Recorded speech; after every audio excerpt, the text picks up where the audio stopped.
Sejam todos bem-vindos e bem-vindas à Escola Bíblica, né? Estamos estudando o Evangelho de João. Hoje nós vamos tratar sobre o tema Jesus, o Bom Pastor. Eu gostaria que a irmã Gilda pode ler o texto? É possível? Pronto, eu vou colocar então, vou pegar aqui.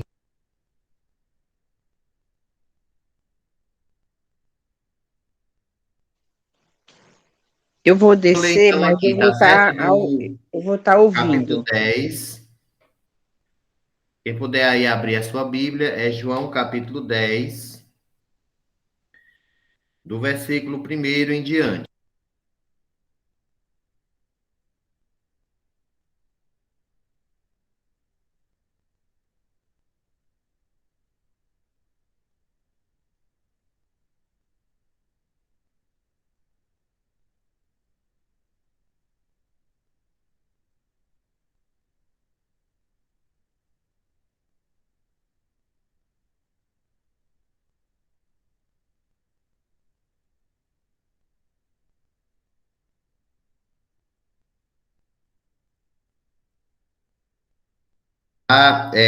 O João, capítulo 10, nós vamos ler o texto agora.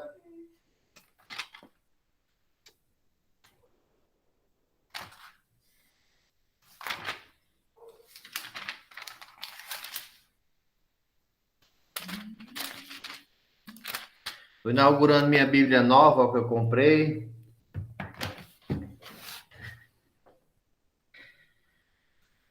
João, capítulo 10. Vamos lá. Diz assim o texto da palavra de Deus, versículo 1, né? Na verdade, vos digo que aquele que não entra pela porta no curral das ovelhas, mas por outra parte é ladrão e salteador. Aquele, porém, que entra pela porta é o pastor das ovelhas. A este o porteiro abre, e as ovelhas ouvem a sua voz, e chama pelo seu nome as suas ovelhas, e as traz para fora. E quando tira para fora as suas ovelhas, vai adiante delas, e as ovelhas o seguem, porque conhecem a sua voz. Mas, de modo nenhum, seguirão o estranho, antes fugirão dele, porque não conhece a voz dos estranhos. Disse-lhes Jesus esta parábola, mas eles não entenderam o que era que lhes dizia. Tornou, pois, Jesus a dizer-lhes: em verdade eu vos digo que eu sou a porta das ovelhas. Todos quanto vieram antes de mim são ladrões e também salteadores, mas as ovelhas não os ouviram. Eu sou a porta, e se alguém entrar por mim, salvar-se-á, entrará e sairá e achará pastagens. O ladrão não vem senão a roubar, a matar e a destruir. Eu vim para que tenham vida e a tenham com abundância. Eu sou o bom pastor dá a sua vida pelas ovelhas. Mas o mercenário, que não é o pastor, de quem não são as ovelhas, vê vir o lobo e deixa as ovelhas e foge. E o lobo as arrebata e dispersa as ovelhas. Ora, o mercenário foge porque é mercenário e não tem cuidado das ovelhas. Eu sou o bom pastor e conheço as minhas ovelhas, e das minhas ovelhas eu sou conhecido. Assim como o Pai me conhece a mim, também eu conheço o Pai, e dou a minha vida pelas ovelhas. Ainda tenho outras ovelhas que não são deste aprisco, também me convém agregar estas, e elas ouvirão a minha voz, e haverá um rebanho e um pastor. Por isso o Pai me ama, porque dou a minha vida para tornar a tomá-la. Amém? Então, eu vou parar por aqui, porque é um texto já com muitas complexidades que possamos aqui compartilhar, né? Inicialmente, irmãos, é interessante destacar, a paz do Senhor, irmão Simar. Paz do Senhor, tô no sítio, rapaz. Quase que eu não entro, mas consegui, graças a Deus. Amém, glória a Deus. Então, nós já lemos aqui o texto, estamos falando hoje sobre Jesus, o bom pastor, né? E estamos no capítulo 10 do Evangelho de João. É uma narrativa muito interessante, que nos traz muitas explicações para o nosso relacionamento com Deus, né? É um texto que vai falar de relacionamento. E é importante nós entendermos como esse relacionamento se dá. Veja só, no texto anterior, e aí já faz bastante tempo que nós estudamos, né? Porque tivemos o recesso, tivemos também a escola anterior que nós falamos sobre a Páscoa. Jesus cura um paralítico, nós lembramos aqui, não é, irmãos? Da nossa escola anterior à escola da Páscoa. Ele cura um paralítico lá no tanque de Betesda. E é uma cura bem destacada por conta do sofrimento que aquele homem se encontrava há 38 anos ali no tanque de Betesda, bem como é importante destacar o fato dele ter curado apenas um, em detrimento aos vários que estavam ali naquele cenário de sofrimento. E Jesus ele vai dar continuidade aos seus ensinamentos, trazendo, né, àquele tempo uma parábola, uma metáfora, né, para falar do relacionamento dos homens com Deus. E ele vai trazer uma linguagem que o povo bem conhecia, que era a linguagem de um pastor de ovelhas, né? Esse termo é aplicado a um líder religioso, né, atualmente, mas o pastor, na verdade, no seu sentido literal, é um homem do campo, é um homem rural que lida com animais, né, que lida com ovelhas. E ele vai trazer essa linguagem por ser, naquele tempo, algo bastante comum. E havia, né, naquele momento, naquele contexto, pessoas que faziam esse tipo de coisa, que era pastorear ou ter algum tipo de relação com esse cenário. E aí ele vai trazer isso para a espiritualidade. Foi por isso que não houve entendimento no momento em que Jesus falava sobre isso. Mas a partir do momento em que ele vai explicando, vai dando os spoilers ali para as pessoas entenderem sobre o que ele estava falando. E aí nós vamos aqui destacar alguns pontos que julgamos ser interessantes para nós compreendermos esse versículo, né? Esses versículos.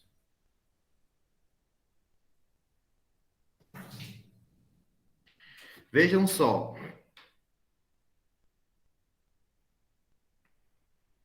Vamos continuar aqui, então.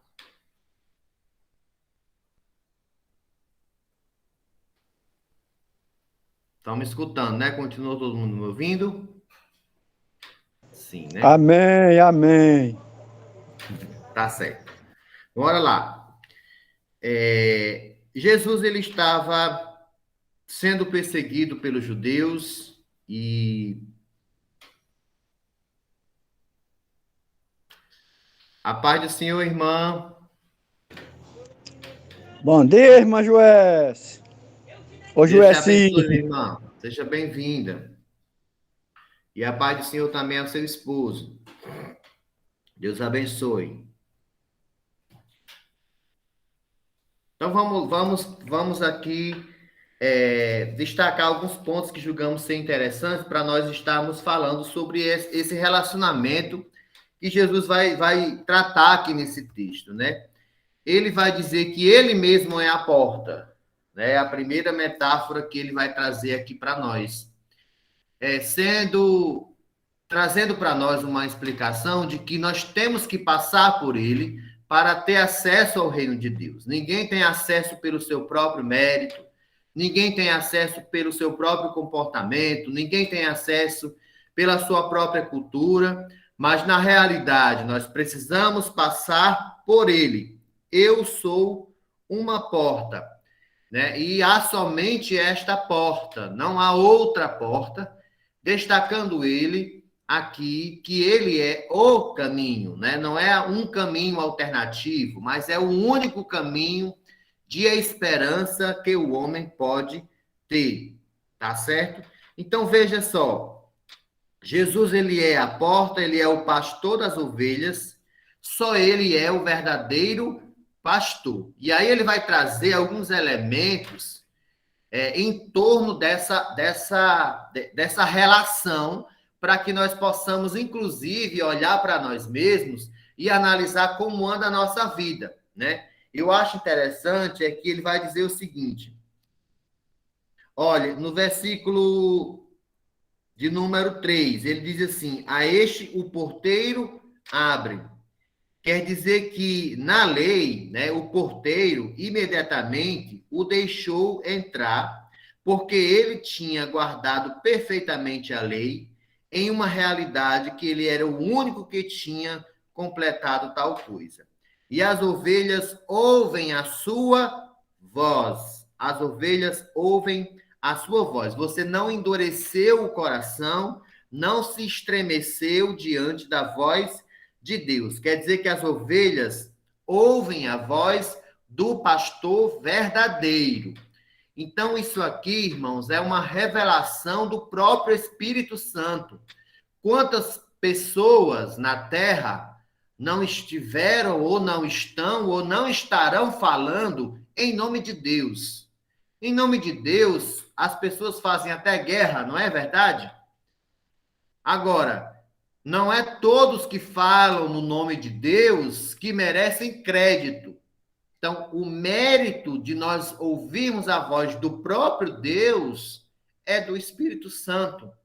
Então, nós ouvimos a sua voz. Há outras vozes também que falam, há outras vozes que proclamam, há outras vozes que estão anunciando e dizendo ser verdadeiras.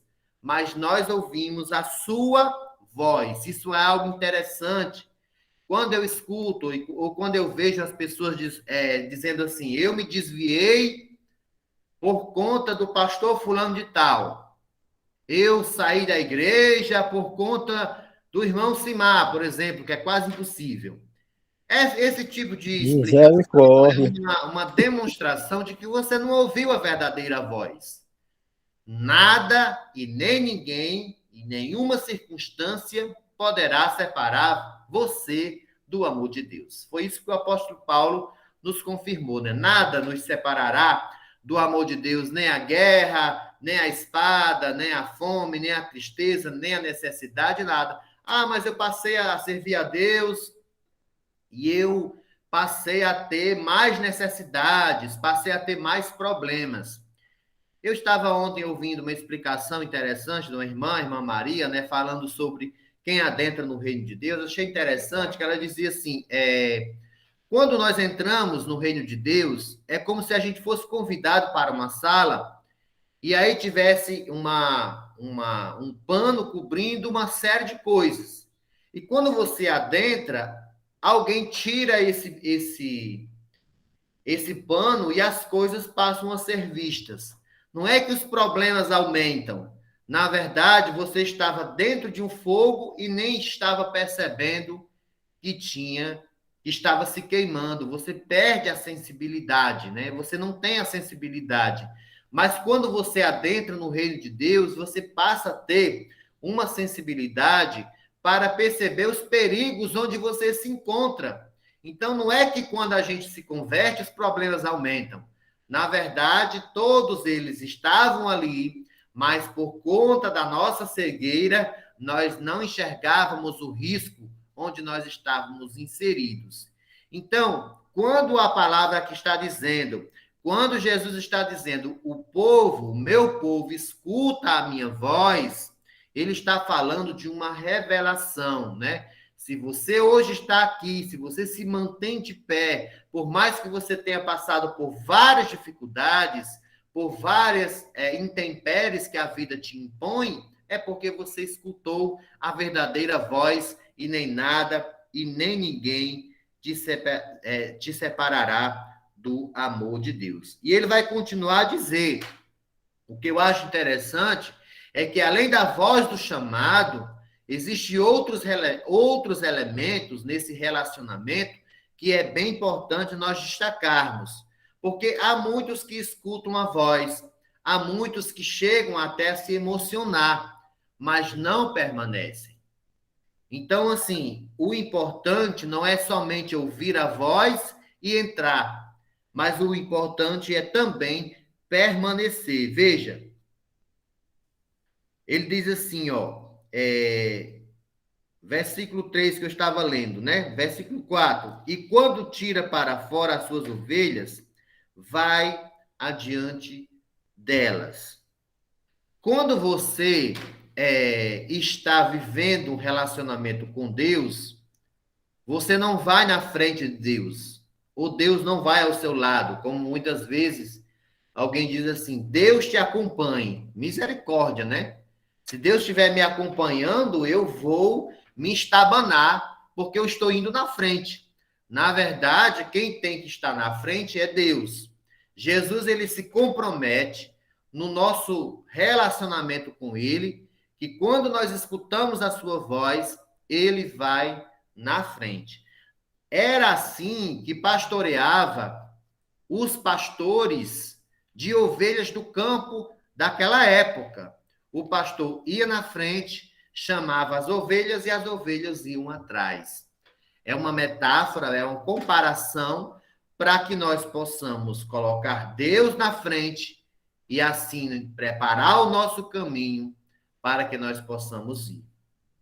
Não dá para você ir sem Deus, não dá para você adentrar em uma realidade sem que você tenha, antes de tudo, uma confirmação de Deus. É claro que nós, muitas vezes, metemos os pés pelas mãos em algumas das nossas atitudes e nós vamos pagar e pagamos o preço por, às vezes, sermos negligentes no tocante a seguir o que realmente tem que ser seguido, né?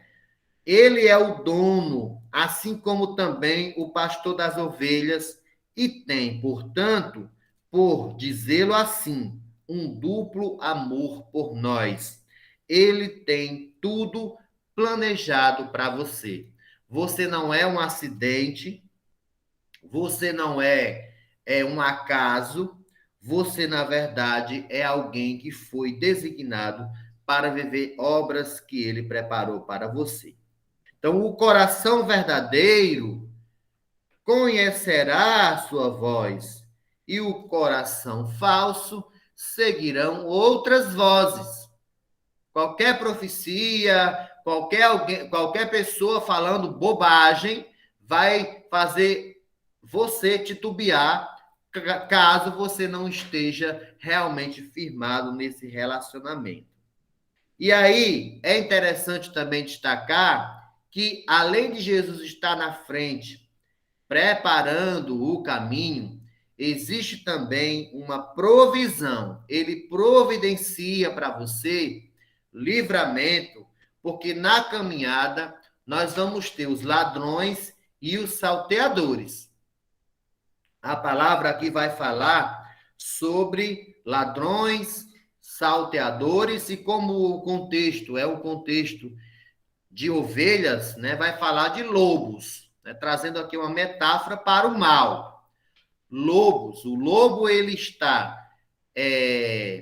vem na surdina, ele é um animal sutil que vem na surdina para atacar as ovelhas.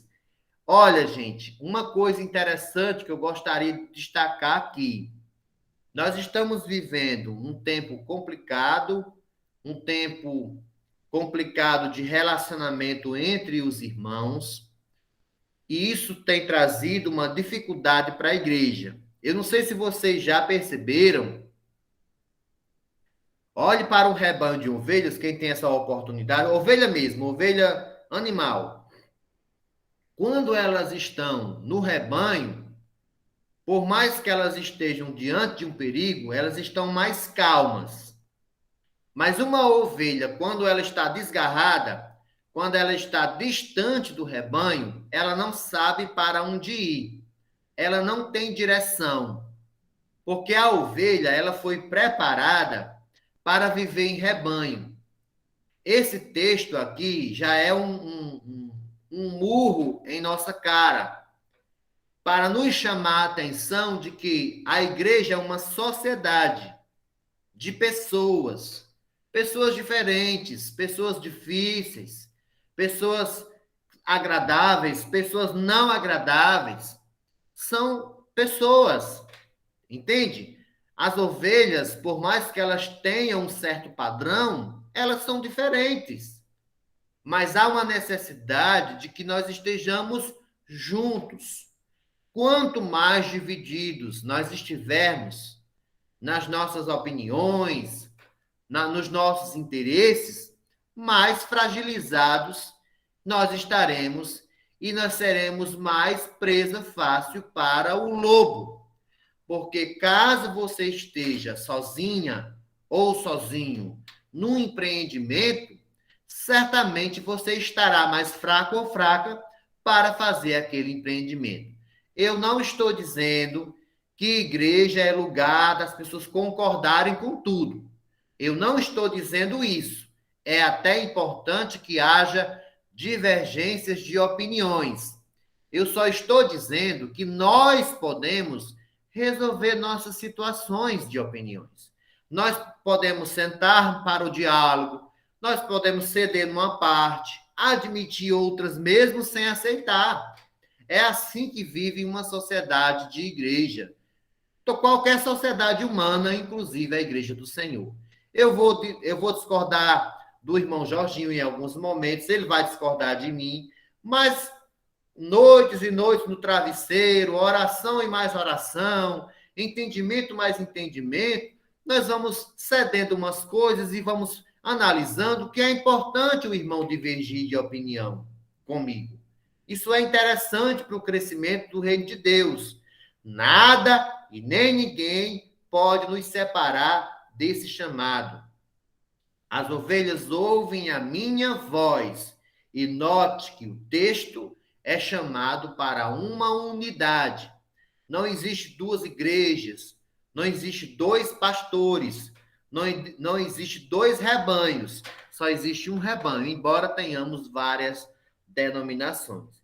E além do mais, veja só, Jesus disse esta parábola, mas eles não entenderam. Ele começa a explicar, dizendo assim: em verdade vos digo que eu sou a porta das ovelhas, e todos quanto vieram antes de mim são ladrões e salteadores. Ele estava se referindo aqui, com certeza, a todos que se opunham, né, ao caminho da salvação Você na sua época. falou? O que foi que aconteceu? Oi? Tá tudo ok Foi que aqui? Amém. Amém.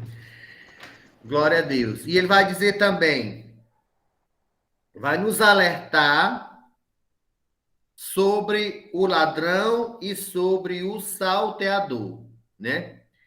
Primeiro ele vai dizer que quem entra por ele, quem entra pela porta, salvar-se-á, ele está se afirmando como o Salvador. Ele é o Salvador. Quem entrar por mim, salvar-se-á, entrará e sairá e achará pastagens. Olha que coisa interessante. Entram em segurança e permanecem em segurança. Não quer dizer que você não vai ter mais problemas, mas vai querer dizer, acima de tudo, que você tem segurança em Jesus Cristo. Não é no presidente da República, não é no governador, não é no prefeito, não é na autoridade constituída. Você tem segurança nele, porque o homem tem suas falhas. Todos os homens possuem suas falhas. O governo, por mais perfeito que seja, vai falhar com você. O amigo, por mais que você o admire, vai te falhar em algum momento. Mas ele é a sua esperança, né? Se temos alguém para colocar a nossa esperança, essa pessoa é o Senhor Jesus Cristo. Ele vai te assegurar que você vai permanecer em segurança. Agora ele traz um alerta, mas o ladrão não vem senão a roubar, a matar e a destruir. É uma referência aqui, claro, a Satanás e aos seus emissários, que são muitos, que promovem a discórdia, promovem o falso caminho de salvação. Né? Quantas e quantas pessoas aqui na Terra não estão te prometendo felicidade por caminhos outros? Mas a palavra de Deus, ela é firme, ela não vai mudar em relação à cultura. E quando eu disse que nós estamos vivendo um grande risco, que é de perder essa identidade de rebanho, é quando você pensa que você pode servir a Deus sozinho, em casa, porque você, por qualquer coisa, você tem um problema de relacionamento com o seu irmão. Nós fomos chamados para vivermos em comunidade. Inclusive, a própria fé, ela vem pelo ouvir. E eu nunca vi alguém ouvir se não tiver, no mínimo, dois ali. Né? Ouvir a palavra de Deus. A fé vem pelo ouvir. E ouvir a palavra de Deus. Nós fomos chamados para viver em comunidade. Tá certo? Isso é uma coisa que nós devemos atentar. O ladrão veio para roubar, mas Jesus, ele veio para que nós tenhamos vida e vida em abundância. Muita gente não compreende esse texto. Acha que vida abundante é riqueza. Pode até ser, meu irmão. Mas deixa eu explicar o que é vida abundante. Quando que você pode dizer assim, a minha vida é a vida abundante. A vida é o próprio Cristo. Ele é a vida. Todos os verdadeiros cristãos têm essa vida, né? Têm essa vida. E desfrutam desta natureza, desfrutam dessa fé. Olha, a vida em Deus é a única vida que realmente pode saciar o homem. Você pode estar dizendo assim, mas Deus, ele dá fortunas a algumas pessoas. Dá. Ele dá fortuna a algumas pessoas, e tem pessoas que têm fortunas e têm a vida de Deus. E tem pessoas que têm a fortuna e não têm a vida de Deus. E tem pessoas que nem têm a fortuna e nem a vida de Deus. A pior coisa que há no homem é a ingratidão. Uma pessoa ingrata, murmuradora, ela pode deitar em travesseiros de plumas, penas de ganso, que ela vai continuar murmurando, porque a sua alma está inquieta, né? Então, nós temos aqui uma providência de Deus. O que é melhor? Você ter as riquezas sem Deus ou você ter as riquezas com Deus? Ou melhor, você pode nem ter acesso às riquezas, porque você pode ter uma vida mais simples e mesmo assim ter a satisfação em Deus.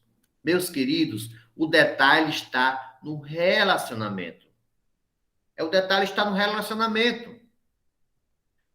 Às vezes a gente escuta depoimentos de pessoas ricas. Eu estive agora no escritório com Zeni. Né? Zeni é um dos homens mais ricos do estado do Ceará, quiçá do Nordeste. Né? Um homem bastante rico. Ele não é evangélico, ele não professa a fé que nós professamos. Eu posso estar errado, mas ele tem um coração tão grato que ele, mesmo sendo rico, é dotado de uma simplicidade que muitos mendigos não têm. Nós vemos pessoas muito mais simples no sentido material e não tem simplicidade, é arrogante, né? Mas eu estou trazendo essa analogia, não estou dizendo que ele tem ou não tem a salvação, porque isso não é uma competência minha. Quem atesta a salvação é o Espírito Santo na pessoa. Eu não vou dizer que o irmão Maestro é salvo ou não é. Eu posso até ver os sinais, né? Eu posso até ver os sinais e por meio dos sinais eu emitir o meu parecer, mas eu posso errar também, tá? A salvação é algo dado por Deus, testificado pelo Espírito na pessoa. O meu Espírito testifica com o de Deus que eu sou filho de Deus. Isso é um fato. É a palavra de Deus. Não adianta estarmos discutindo por matérias que nós não dominamos. O pior conhecimento é o conhecimento em parte. É o vislumbre do conhecimento. É você pensar que conhece uma matéria, falar com autoridade sobre ela, enquanto que, na verdade, você não conhece. E uma das coisas que nós não conhecemos é como a salvação se dá dentro do homem. Isso é um fato. Agora, vamos voltar para o que nós estávamos refletindo anteriormente, sobre esse relacionamento que Jesus vem tratando nesse texto e que a Escritura trata como um todo. Como é que eu posso ter essa vida abundante e identificá-la dentro de mim? Veja, a pessoa que tem Jesus Cristo, ela tem paz. E paz não é morar numa chácara, não é você escutar os pássaros, porque tem gente que está numa área rural e não está tendo paz. A paz não é a tranquilidade civil, não. A gente olha para a Ucrânia e a Rússia, que está tendo aquela guerra, eu te digo mais, pode ter pessoas que estão ali e ter paz, viu? Mesmo num cenário de guerra. Porque a paz, ela é interior. Então, assim, quando Deus dá riqueza a um homem e ele não tem paz, ele é um homem morto vivo. Mas se Deus dê riqueza a ele e aí ainda ele tiver a paz, ele é um abençoado, né? Um agraciado de Deus. Mas o que não tiver muitas riquezas, como é o nosso caso, eu acho, o irmão Jorge, que é o rico aqui dessa escola, né? Como é o nosso caso, nós podemos ter a paz, porque isso é comum a todas as pessoas que realmente recepcionar. Agora me explique melhor, Ivo, como essa paz, volta a dizer, não é a paz civil, essa tranquilidade do interior, não é essa paz. Porque essa paz ela pode ser conquistada pelo próprio homem. Impõe a ordem, cria uma lei, né? Constrói um muro, traz uma segurança para ele.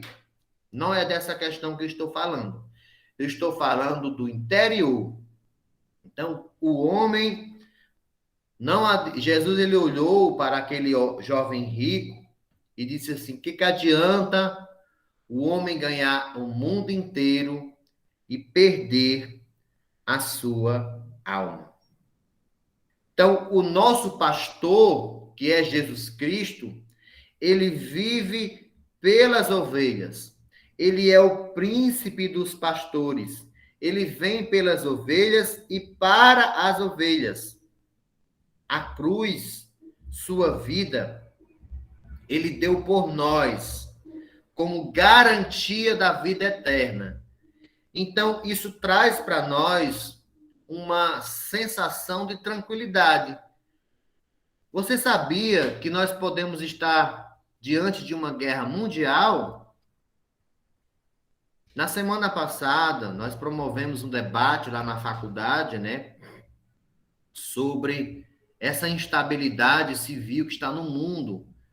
Nós só não temos guerra só lá na Ucrânia, não. Nós temos outros conflitos internacionais que já se arrastam desde 2014 pelo mundo, Nós temos Israel e Palestina, nós temos o Afeganistão, nós temos a Ucrânia e a Rússia, nós temos vários conflitos internacionais que o mundo está em alerta. E nós podemos estar diante de uma terceira guerra mundial? Sim, estamos diante de uma terceira guerra mundial. É possível que aconteça uma guerra nesse tempo pós-moderno? Sim. E aí, você pode estar pensando, nós podemos ter medo disso? Claro, isso pode acontecer, né? E as proporções de uma guerra na tecnologia que nós temos hoje são muito maiores do que do século XIX. Hoje nós temos possibilidades, né, de termos guerras com proporções muito maiores, inclusive guerras cibernéticas. O que é uma guerra cibernética? É um país pegar e bloquear o sinal aqui de uma internet de um país ou entrar no sistema de um país e toda a economia ficar comprometida. Hoje, todas as nossas coisas são digitais. Até a pessoa mais simples, como nós aqui, temos um acesso a um celular e lá está todos os nossos dados, as nossas coisas. Se tudo parar de funcionar, o mundo vai acabar? Não, não acaba.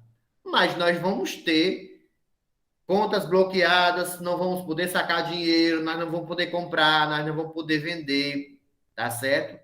Nós não vamos poder ligar para ninguém, nós não vamos poder se comunicar. Aí voltar para a carta escrita, tá certo? Então, nós estamos vivendo um tempo em que há esse perigo.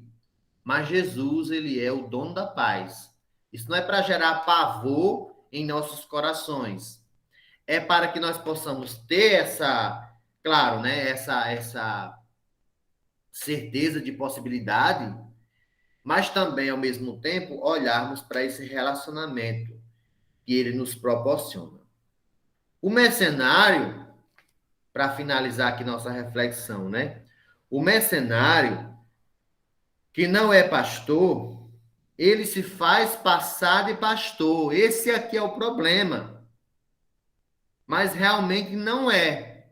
Porque o mercenário, ele não vem vestido de lobo. E Jesus é categórico em dizer, o mercenário de quem não são as ovelhas, no versículo 12 ele vai dizer, né? As ovelhas não pertencem aos pastores falsos. A igreja pertence ao verdadeiro pastor. Vê o lobo e as deixa e foge. Então, o falso pastor não é o lobo. Vocês viram aqui no texto? O falso pastor é um falso pastor. Aí ele deixa você entrar no perigo, deixa o lobo te tragar e deixa você morrer. Então, são as pessoas que se aproximam de você para minar a sua fé e você vai agonizar e morrer sem fé. Então, todos aqueles que deixam você agonizar e morrer sem a sua fé verdadeira são aqueles mercenários, né? Que deixam o lobo tragar você. E o lobo pode ser várias situações que pode te tragar, né? E o lobo as arrebata e dispersa as ovelhas. Quando o lobo não consegue tragar, ele dispersa. É aquilo que eu falei anteriormente. Uma igreja perdida é uma igreja que se dispersa. Um vai para um canto, outro vai para outro, cada um com suas prioridades. Pronto, o lobo já fez a sua tarefa. E todo mundo já está com a sua destruição iminente. Porque uma ovelha dispersa é uma ovelha desprotegida. Ora, o mercenário foge porque é mercenário e não tem o cuidado das ovelhas. Mas Jesus diz, mas eu sou o bom pastor, eu conheço as minhas ovelhas. O Senhor aprova aqueles que são dele, porque confiam nele para a salvação. E outra coisa, um detalhe interessante para que nós possamos finalizar. Não é só Jesus que nos conhece, nós também conhecemos ele. Porque ele vai dizer assim: e das minhas ovelhas eu sou conhecido. Então, o que aparenta ser e não é, você precisa dessa espiritualidade para entender o que não é de Deus, mesmo curando, profetizando, sapateando, fazendo maravilhas. Calma, isso pode ser um mercenário. Virá uma luta, virá uma dificuldade, essa pessoa deixará você agonizar e morrer, porque o compromisso dela não é com você, né? Então Jesus ele tem um compromisso com você, com a sua salvação, com a sua segurança, com a sua paz, porque ele é o príncipe da paz. Na próxima semana nós vamos dar continuidade a esse texto, né? Nós continuaremos a partir do versículo 16 em diante, porque é um texto que vai falar sobre muitas questões ainda a respeito desse relacionamento que nós podemos ter com Deus. Quero abrir agora a oportunidade para algum comentário, alguma pergunta, né? Para que nós possamos finalizar. Está aberto aí o microfone aos irmãos.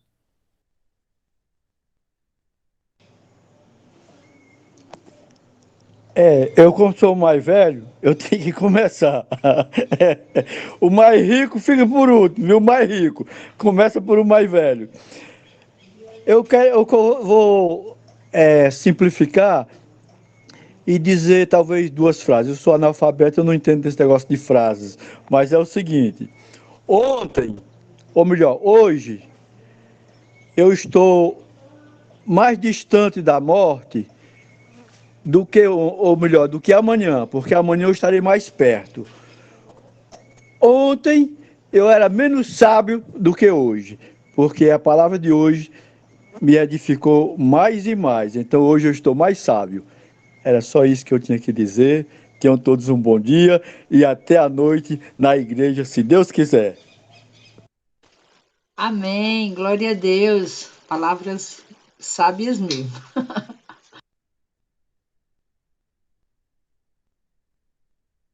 Mais alguém aí quer fazer alguma pergunta, algum comentário?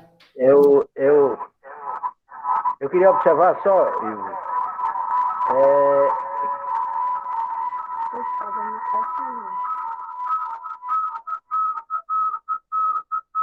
Tá dando microfone aqui. eu queria observar o seguinte, que me constrange essa história de você dizer que eu sou rico, pelo amor de Deus, eu sei que é brincando, mas o que eu vejo também nesse texto é que um ponto que você não falou, talvez você não queira observar, e a linhagem não é essa, é a responsabilidade do pastor para com o rebanho. O que eu observo nesse texto é isso.